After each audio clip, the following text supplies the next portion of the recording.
Before I begin, I would like to acknowledge the Ngunnawal people, who are the traditional owners of the land in which I present to you today. I would also like to pay my respects to elders past and present. I extend this respect to all Aboriginal and Torres Strait Islander people who may be watching this today.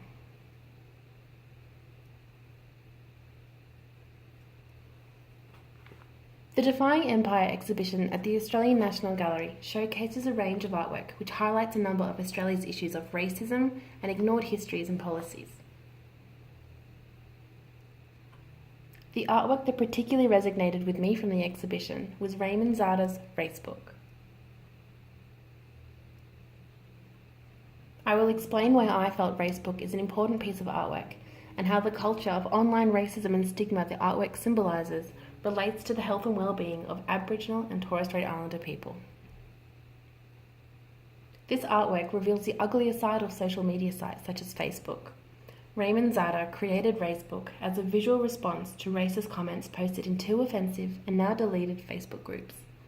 On closer inspection, the letters of Racebook are actual comments from individuals who posted in those two groups.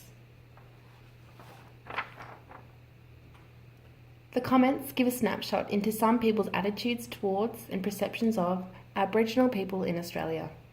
Racebook represents the artist's purging of hateful comments while raising awareness of the attitudes being expressed in social media.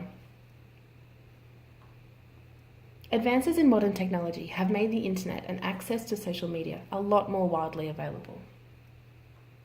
In 2014, the McNair Ingenuity Research surveyed Aboriginal and Torres Strait Islander people about their media usage. They found 6 in 10 adult Indigenous Australians use Facebook on a daily basis.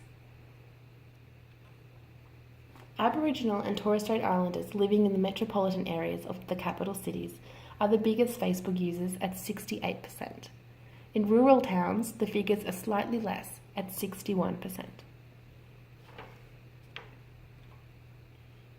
Connecting online maintains contact and also provides benefits such as identity, power and control, education, culture, and connections.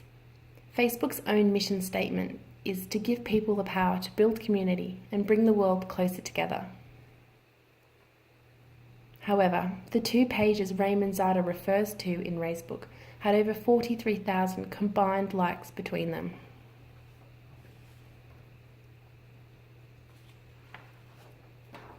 The Online Hate Prevention Institute found multiple other derogatory racist pages aimed at Indigenous people. The response from the Australian Government was led by Dr. Helen Schoes, the Race Discrimination Commissioner at the Australian Human Rights Commission. Dr. Schoes warned the page could be a breach of the Racial Discrimination Act, and she stated, "The page potentially does insult and offend, but it probably does more than that. I think the depiction of these images on Facebook actually moves more into vilifying."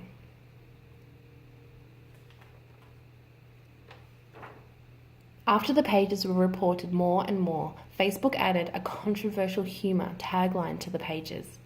Australia's Communication Minister, the Honourable Senator Stephen Conroy, said the content denigrates our Indigenous community extensively.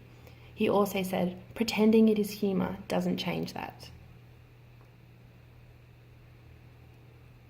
The Online Hate Prevention Institute believes social media plays a particularly powerful role as a magnifier and a distribution mechanism for hate. Additionally, the online news source Crikey reported that the high number of likes the pages had received normalises the racist discourse outside of the targeted group and marginalises the victims within society.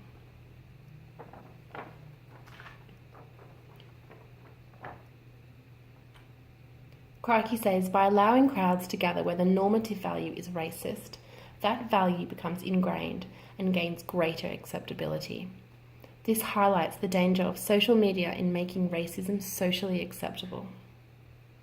Based on research with the survey group of Indigenous young people in Victoria, cyberbullying and cyber racism is regularly experienced.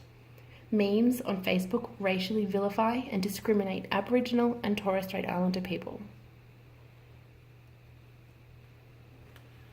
In many Indigenous communities, there is a generational gap in knowledge and use of social media between Indigenous young people and their parents and elders who are often less familiar with this technology. This means cyberbullying can go on unaddressed and even result in severe outcomes such as suicide if family members are not aware of young people's activities on social media.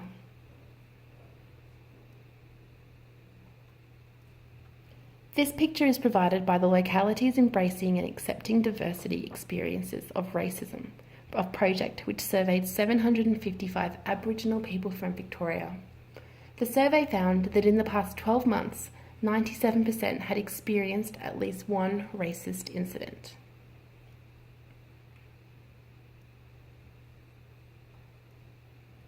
Mission Australia conducted a survey of young people aged 15 to 19 across Australia. 18,727 respondents participated in the 2015 survey. Of these, 1,162 identified as Aboriginal and/or Torres Strait Islander. It compared the response of Aboriginal and Torres Strait Islander young people to those of non-Aboriginal or Torres Strait Islander background participating in the survey. This highlighted areas of similarity and difference. The report found Aboriginal and Torres Strait Islander young people have higher levels of concern about bullying and emotional abuse, depression, drugs, alcohol, gambling and suicide. 1 in 10 Aboriginal and Torres Strait Islander young men indicated that their happiness was 0 out of 10, as did 5% of Aboriginal and Torres Strait Islander young women. The report revealed that young Indigenous peoples are also more concerned about bullying and more worried about their own personal safety than other Australians. The report found Indigenous people suffer psychological distress at twice the rate that non-Indigenous people do, and they are much more likely to be hospitalised for self-harm. The Aboriginal and Torres Strait Islander Health Performance Framework 2014 compiled the following data. This demonstrates the pathways in which racism affects health negatively. These include reduced access to societal resources such as education, employment, housing and medical care, inequitable exposure to risk factors including stress and anxiety and depression, and thirdly, an injury from racially motivated assault. The psychological stress from being repeatedly exposed to racism can lead to obesity, inflammation, chronic disease. In Indigenous Australians with very high levels of psychological distress were 1.3 times as likely to report having circulatory disease and 1.8 times as likely to report having kidney disease. Mental health conditions are the second leading contributor to the disease burden in Aboriginal and Torres Strait Islander Australians. Cardiovascular disease is the leading contributor, followed by mental health disorders.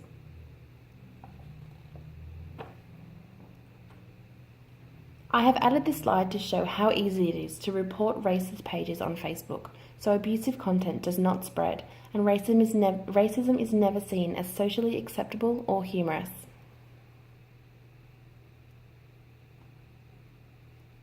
Thank you for listening.